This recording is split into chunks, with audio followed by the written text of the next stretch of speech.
तो आज हम बात करने वाले हैं शिव सूत्रों पर। हम्म। ये कोई बहुत लंबी चौड़ी किताब नहीं है, बल्कि बहुत ही संक्षिप्त, सारगर्भित और कह सकते हैं कि रहस्यमयी सूत्र हैं। बिल्कुल बीज की तरह है ये। हाँ, और इनकी शुरुआत भी एक नमन से होती है। ओम स्वप्रकाश आनंद स्वरूप भगवान शिव को नमन। और फिर शुरू होती है जीवन सत्य की एक खोज। तो आज की हमारी चर्चा इसी पर रहेगी। और इन सूत्रों को समझने से पहले मुझे लगता है इनकी प्रकृति को समझना बहुत जरूरी है। ये बीज की तरह हैं, छोटे हैं, घने हैं, पर इनमें पूरा का पूरा वृक्ष छिपा है। मतलब इन्हें बुद्धि से ज्यादा हृदय से समझना होगा। हाँ बिल्कुल, इन्हें अपने अंदर बोना होगा ताकि ये अंकुरित हो सके। सही बात है, क्योंकि ये कोई निर्देश या कैसे करे वाली गाइड तो लगते नहीं है। नहीं। बल्कि ये तो एक आईने की तरह है जो हमें कुछ दिखा रहे हैं। तो चलिए इस आईने में झांक कर देखते हैं। अब स्रोत ये बताते हैं कि सत्य तक पहुंचने के दो रास्ते हैं। एक तो है पुरुष का मार्ग, हाँ, आक्रमण का, विश्लेषण का, चीजों को तोड़कर समझने का, जैसा विज्ञान करता है। हाँ, और दूसरा है स्त्री का मार्ग, मतलब समर्पण का, प्रार्थना का, प्रतीक्षा का। और ये सिर्फ मतलब स्त्री या पुरुष होने की बात नहीं है। नहीं, ये ऊर्जा के दो अलग अलग रूपों की बात है। बिल्कुल, एक ऊर्जा है जो हर चीज को तोड़कर विश्लेषण करके समझना चाहती है। जैसे कोई विज्ञानी फूल को तोड़ेगा, उसके रासायनिक तत्व खोजेगा, पर उसकी सुंदरता, उसका रहस्य, वो तो खो जाएगा। और दूसरी ऊर्जा है जो झुककर, नमन करके प्रेम से रहस्य को समझना चाहती है। शिव की ये सूत्र वो इसी दूसरी ऊर्जा के दरवाजे खोलते हैं। तो पहला सूत्र है चैतन्यम आत्मा। चेतना ही आत्मा है। हाँ, चेतना ही आत्मा है। सुनने में तो ये बहुत गहरा लगता है, लेकिन थोड़ा उलझाने वाला भी है। ही मेरी आत्मा है, तो ये तो हर पल मेरे साथ होनी चाहिए। फिर भी हम इसे महसूस क्यों नहीं कर पाते? ऐसा क्यों लगता है कि हम अपनी आत्मा से मीलों दूर हैं? क्योंकि हम आत्मा शब्द का मतलब ही शायद गलत समझते हैं। संस्कृत में आत्मा का सीधा सा अर्थ है जो अपना है। अच्छा। और हम हर उस चीज को अपना मानकर बैठे हैं जो असल में पराई है। हाँ। हमारा शरीर, हमारे रिश्ते, हमारी दौलत, हमारे विचार। तो शिव कह रहे हैं कि पहले ये देखो कि सच में तुम्हारा अपना है क्या। बिल्कुल। वो क्या है जिसे मृत्यु भी तुमसे नहीं छीन सकती? सिर्फ चेतना। बाकी सब कुछ तो यहीं रह जाएगा। इसका मतलब तो ये हुआ कि हम इस दुनिया में नितांत अकेले हैं। हाँ। मेरे सिवा मेरा कोई नहीं। लेकिन ये सुनने में थोड़ा स्वार्थी और निराशाजनक भी लगता है। अगर सिर्फ हम ही अपने हैं, तो फिर परोपकार, सेवा, दूसरों की मदद, इन सब का क्या? और ये सूत्र इसी धारणा को जड़ से चुनौती देते हैं। वो कहते हैं कि जब तक तुम खुद को नहीं जानते, तुम्हारा परोपकार भी अहंकार का ही एक रूप हो सकता है। अच्छा। हाँ, इसे समझने के लिए स्रोतों में एक सम्राट और उसके 3 बेटों की एक बहुत दिलचस्प कहानी है। सम्राट को अपना उत्तराधिकारी चुनना था, और उसने परीक्षा के लिए तीनों से अपने जीवन का सबसे महान कार्य बताने को कहा होगा। बिल्कुल। तो बड़े बेटे ने बड़े गर्व से बताया कि एक अमीर सेठ ने करोड़ों के जवाहरात बिना गिने लिखे उसके पास अमानत रखे थे और उसने सब कुछ वैसा का वैसा लौटा दिया। सम्राट ने एक सवाल पूछा, अगर तुम कुछ रख लेते तो क्या तुम्हें रात में नींद आती? क्या तुम्हें पछताव की पीड़ा ना होती? अच्छा। बेटे ने कहा, निश्चित होती। सम्राट ने कहा, तो ये परोपकार नहीं, तुम तो बस अपनी पीड़ा से बचे हो। अरे वाह! मतलब सम्राट ने उनके कर्म को नहीं, कर्म के पीछे छिपे डर और स्वार्थ को पकड़ा। ये तो पूरी तरह से नजरिया ही बदल देता है। बिल्कुल। दूसरे बेटे ने क्या किया? दूसरे ने कहा कि उसने अपनी जान जोखिम में डालकर एक डूबते हुए आदमी को बचाया। सम्राट ने फिर वही सवाल किया, अगर तुम उसे न बचाते और वो डूब जाता, तो क्या उसका प्रेत तुम्हें जीवन भर परेशान ना करता? बेटा चुप हो गया। सम्राट ने कहा, तुम भी अपने भय से बचे हो, यह परोपकार नहीं। और तीसरा, उसने तो जरूर कुछ ऐसा किया होगा जिसे सम्राट मान ले। तीसरे ने अपने सबसे बड़े दुश्मन की जान बचाई, जो पहाड़ की कगार पर सो रहा था और गिरने ही वाला था। ये तो महान काम है। सम्राट ने कहा, तुम उन दोनों से बेहतर हो, लेकिन तुम्हारे सीने में अहंकार का जो फूल खिला है कि मैंने कितना महान काम किया, वो उन दोनों के डर से भी ज्यादा खतरनाक है। जिस काम से अहंकार बढ़े वो परोपकार नहीं हो सकता। एक मिनट, ये कहानी तो परोपकार के विचार को ही खारिज कर रही है।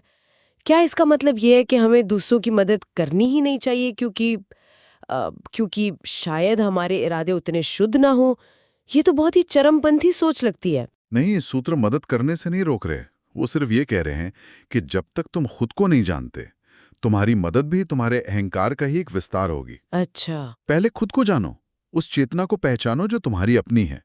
फिर जो सेवा होगी उसमें कर्ता का भाव नहीं होगा, सिर्फ करुणा होगी। तो ये अकेलेपन की स्वीकृति इतनी जरूरी है ताकि हम अपने असली स्वरूप को देख सकें। बिल्कुल। श्रोत में गणेश वर्णी का एक और उदाहरण है, जो एक जैन संत थे। उन्होंने युवावस्था में अपनी पत्नी को त्याग दिया था। 20 साल बीत गए। एक दिन उन्हें खबर मिली कि उनकी पत्नी की मृत्यु हो गई है। खबर सुनकर उनके मुंह से निकला, चलो झंझट मिटी। 20 साल बाद भी? मतलब आप पत्नी को छोड़कर तो चले गए, पर 20 साल बाद भी अगर मन में झंझट बाकी है तो आप भागे कहाँ? बिल्कुल। आप तो वहीं के वहीं खड़े हैं, बस जगह बदल ली है। असली यात्रा तो भीतर उस अकेलेपन को स्वीकार करने की है। ठीक यही। जब तक भीतर संबंध बना हुआ है तब तक बाहरी त्याग का कोई अर्थ नहीं। पहला सूत्र इसी परम सत्य की घोषणा है कि तुम अपनी चेतना के अतिरिक्त और कुछ भी नहीं हो। ठीक है, तो पहला कदम है ये जानना कि हम अकेले हैं और हमारी चेतना ही हमारी एकमात्र संपत्ति है।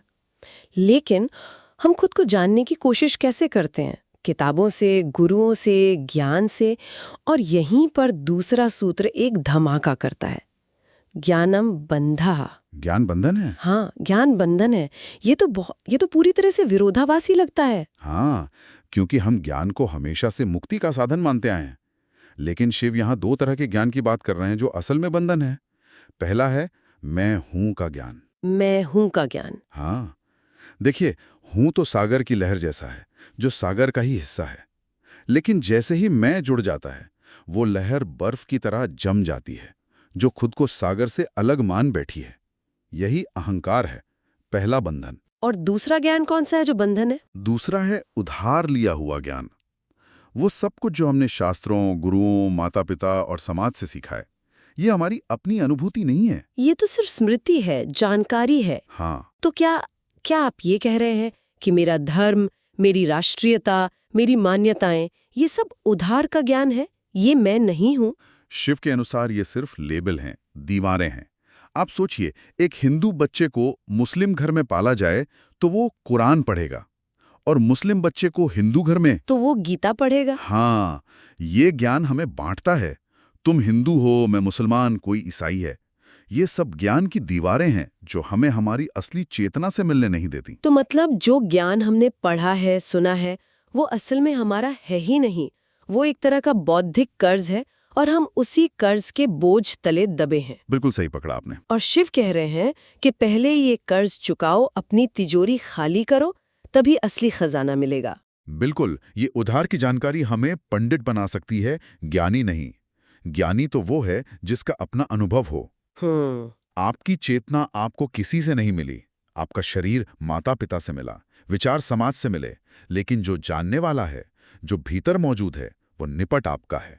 उस तक पहुंचने के लिए उधार के ज्ञान को छोड़ना होगा। ठीक है, तो अगर हम इस उधार के ज्ञान और मैं के भाव को एक तरफ रख दें, तो फिर ये शरीर हमें कैसे मिलता है? क्या ये सिर्फ एक संयोग है? तीसरा सूत्र शायद इसी पर रोशनी डालता है। योनि वर्गा कला शरीरम। इसका क्या मतलब है? ये सूत्र कहता है कि हमारा शरीर दो चीजों से बनता है।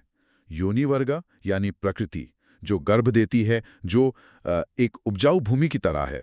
अच्छा। और कला यानी कर्ता का भाव, हमारा अहंकार, हमारी वासना, हमारी गहरी इच्छा कि मैं ये करूं, मैं ये बन जाऊं। हमारी यही वासना, यही कर्ता भाव बीज बनकर प्रकृति की भूमि में नया शरीर धारण कर लेता है। ये तो बहुत बड़ी बात है। मतलब हम जो भी बनना चाहते हैं, जो भी हमारी गहरी इच्छा होती है, प्रकृति हमें वैसा शरीर दे देती है। ठीक है। अगर आप आकाश में उड़ते पक्षी को देखकर रोज सोचते हैं, काश मैं भी उड़ पाता, और ये वासना इतनी गहरी हो जाती है कि मरते समय भी यही आपका आखिरी विचार हो, तो शिव कहते हैं कि प्रकृति आपको पंख दे देगी। अगला शरीर पक्षी का मिल सकता है। जो भी वासना आप अपने भीतर इकट्ठा करते हैं, वही आपका अगला ब्लूप्रिंट बन जाती है।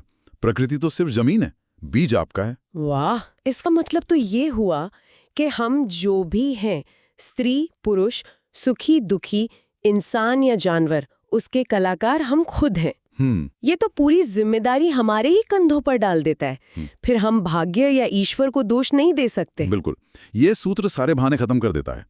इस कारागृह में हम अपने ही कारण हैं, किसी और ने हमें यहाँ नहीं डाला है। और जब ये बात गहराई से समझ में आ जाती है तभी इससे बाहर निकलने की सच्ची इच्छा पैदा होती है। बिल्कुल, क्योंकि अगर मैंने ही ये जेल बनाया है तो मैं ही इससे बाहर निकल सकता हूँ। ठीक है, तो तीसरे सूत्र ने ये बता दिया कि हम ही अपने कारागृह के निर्माता हैं। ये जानना एक तरह से सशक्त भी करता है, लेकिन थोड़ा निराशाजनक भी हो सकता है। तो फिर चाबी किसके पास है? क्या शिव कोई रास्ता भी बताते हैं? बताते हैं, और यही इन सूत्रों की खूबसूरती है। वो सिर्फ समस्या नहीं बताते, समाधान भी देते हैं। और समाधान चौथे सूत्र में छपा है, उद्यमो भैरवः। उद्यम ही भैरव है। हाँ, उद्यम का मतलब तो हम प्रयास या कोशिश समझते हैं, लेकिन यहाँ इसका क्या खास मतलब है? यहाँ उद्यम का अर्थ है वो समग्र आध्यात्मिक प्रयास जो हम इस कारागार से बाहर निकलने के लिए करते हैं। ये कोई आधा अधूरा प्रयास नहीं कि सुबह आधा घंटा ध्यान कर लिया और फिर दिन भर वैसे ही जीते रहे। अच्छा। उद्यम का अर्थ है जब हमारी पूरी चेतना, हमारी पूरी ऊर्जा इस एक काम में लग जाती है कि मुझे इस भ्रम से बाहर निकलना है। और सूत्र कहता है कि यही समग्र चेष्टा, यही टोटल एफर्ट भैरव यानी स्वयं परमात्मा है। हाँ। एक मिनट, मतलब प्रयास और लक्ष्य एक ही है, ये कैसे हो सकता है? हाँ, यही इस सूत्र का रहस्य है। जिस क्षण साधक अपनी पूरी शक्ति के साथ छलांग लगाता है, उसी क्षण वो मंजिल पर होता है। यात्रा और मंजिल एक हो जाते हैं। गजब। भैरव शब्द का भी एक गहरा मतलब है, जैसा स्रोत में बताया गया है। भ यानी भरण, सृष्टि को धारण करना, र यानी रवण, संहार करना, और व यानी वमन, विस्तार करना। अच्छा। यानी जो सृष्टि को बनाता है, मिटाता है और फैलाता है, वही परम अस्तित्व है, और हमारी समग्र चेष्टा उसी अस्तित्व का हिस्सा बन जाती है। लेकिन ये समग्र चेष्टा या टोटल एफर्ट सुनने में जितना आसान लगता है, करने में उतना ही मुश्किल होगा। कौन करता है टोटल एफर्ट? हम तो हर काम आधे अधूरे मन से करते हैं। हमारी ऊर्जा 100 दिशाओं में बटी हुई है। इसीलिए ज्यादातर प्रयास असफल होते हैं। स्रोत कहते हैं कि वैज्ञानिक भी मानते हैं कि सबसे बुद्धिमान व्यक्ति भी अपनी प्रतिभा का 15% से ज्यादा उपयोग नहीं करता। बस। हाँ, हमारी बाकी ऊर्जा बटी हुई है, व्यर्थ जा रही है। उद्यम का अर्थ है अपनी पूरी चेष्टा को एक दिशा में लगा देना, एक हाथ से तोड़ना और दूसरे से बनाना नहीं। जब श्रम समग्र हो जाता है, तभी वो उद्यम बनता है, और तभी वो परमात्मा का अनुभव कराता है। तो अगर हम किसी तरह ये समग्र प्रयास या उद्यम कर पाते हैं, तब क्या होता है? क्या मिलता है हमें? पांचवा और आखिरी सूत्र बहुत नाटकीय लगता है। शक्ति चक्र संधाने विश्व संहाराः। शक्ति चक्र के एक हो जाने से विश्व का संहार हो जाता है। हाँ, विश्व का संहार, इसका क्या मतलब है? क्या ये दुनिया खत्म हो जाएगी? नहीं, ये किसी बाहरी दुनिया के विनाश की बात नहीं है। ये हमारे लिए, हमारे भीतर जो विश्व है, उसके संहार की बात है। अच्छा। जब हमारी सारी ऊर्जा, सारी चेतना एक दिशा में लग जाती है, यानी जब उद्यम पूर्ण हो जाता है, तो हमारी भीतरी शक्ति का चक्र पूरा हो जाता है, एक हो जाता है। अभी हमारी ऊर्जा के चक्र टूटे फूटे हैं, खंड खंड हैं। तो जब ये चक्र पूरा होता है तो वो कौन सा विश्व है जो समाप्त हो जाता है? वो विश्व जिसे हमने अपनी धारणाओं, अपने दुखों, अपने उधार के ज्ञान और अपने अहंकार से बनाया है। हमारे लिए जो संसार है, बंधन का, शरीर का, सुख दुख का भाव, वो भ्रम समाप्त हो जाता है। वो एक सपने की तरह टूट जाता है। तो जिस क्षण वो ऊर्जा पूरी तरह एक हो जाती है, उसी क्षण हमारे लिए संसार जैसा हम उसे जानते हैं तिरोहित हो जाता है। व्यक्ति मुक्त हो जाता है, भैरव हो जाता है। क्या आप इसे किसी और ठोस उदाहरण से समझा सकते हैं? मेरे विश्व का संहार होने का असल में क्या मतलब है? जरूर। स्रोत में एक बहुत सुंदर उदाहरण है। कल्पना कीजिए एक चित्रकार की, जो अपनी पूरी शक्ति एक चित्र बनाने में लगा देता है। ठीक है। वो इतना डूब जाता है कि उसे खाने, पीने, सोने, यहाँ तक कि खुद का भी होश नहीं रहता। एक क्षण ऐसा आता है जब चित्रकार नहीं बचता, सिर्फ चित्र बचता है। बनाने वाला मिट जाता है, सिर्फ रचना रह जाती है। बिल्कुल। मतलब वो एक फ्लो स्टेट में चला जाता है जहां कर्ता का भाव खत्म हो जाता है। बिल्कुल। उसी क्षण उसका शक्ति चक्र पूरा हो जाता है। वही ध्यान है, वही उद्यम भैरव बन जाता है, और उसी क्षण उसके लिए विश्व का संहार हो जाता है। उसके अहंकार का, उसकी चिंताओं का, उसकी पहचान का विश्व, वो मुक्त हो जाता है। यही आंतरिक रूपांतरण है। तो इन 5 सूत्रों में एक पूरी यात्रा छिपी है। ये शुरू होती है ये जानने से कि हम केवल शुद्ध चेतना है, बाकी सब पराया है। फिर ये समझने तक जाती है कि उधार का ज्ञान और हमारा मैं का भाव ही हमें बांधता है। इसके बाद अपने जीवन की, अपने शरीर की पूरी जिम्मेदारी लेना, ये जानना कि हम ही इसके कलाकार हैं। सही। और अंत में अपनी पूरी ऊर्जा के साथ मुक्ति का उद्यम करने से ये यात्रा पूरी होती है, जहां हमारा बनाया हुआ भ्रम का संसार नष्ट हो जाता है। और यहाँ सोचने के लिए एक विचार ये है, चौथा सूत्र कहता है, उद्यम ही भैरव है, यानी समग्र प्रयास। हम अपने जीवन में कितने काम पूरी समग्रता से करते हैं? क्या हमारा काम, हमारे रिश्ते, हमारी प्रार्थना सब कुछ आधे अधूरे मन से तो नहीं चल रहा? अगर सिर्फ एक काम में, चाहे वो कितना भी छोटा क्यों ना हो, पूरी शक्ति लगा दी जाए तो वह ध्यान बन सकता है। तो सवाल ये है कि हमारी ऊर्जा आज कहाँ-कहाँ बटी हुई है? और वो कौन सा एक उद्यम हो सकता है जो उस बिखरी हुई ऊर्जा को एक करके भैरव का अनुभव करा दे।